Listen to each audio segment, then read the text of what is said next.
Rudy Giuliani, of all people, has a 9/11 problem. In early January 2010, Rudy Giuliani, known for his obsessive focus on the 9/11 attacks, made a bizarre comment on ABC's Good Morning America. The former mayor argued, "What President Obama should be doing is following the right things that George W. Bush did. One of the right things he did was treat this as a war on terror." Giuliani added, "We had no domestic attacks under Bush.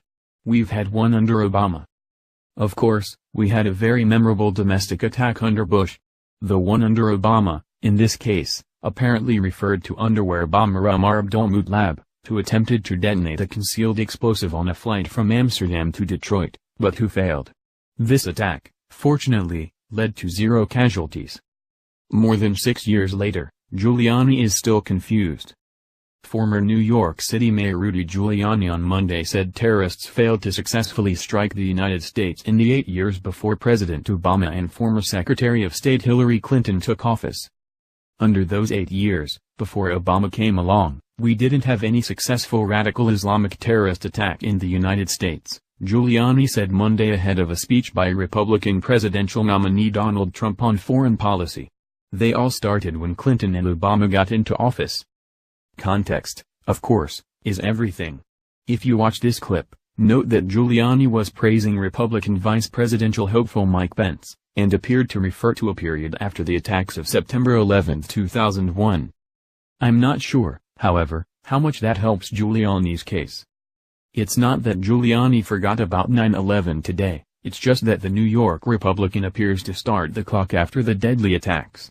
He seems to operate from the assumption that the Bush-Cheney record is exemplary and worthy of emulation, just so long as Americans choose to overlook the deadliest terrorist attack in the history of the country. Indeed, looking at the quote again, "Under those 8 years, before Obama came along, we didn't have any successful radical Islamic terrorist attack in the United States," the context makes clear Giuliani was talking about a post-9/11 period, but what's less clear is which 8 years he's talking about. And then, of course, there's the follow-up sentence, "Terrorist attacks all started when Clinton and Obama got into office."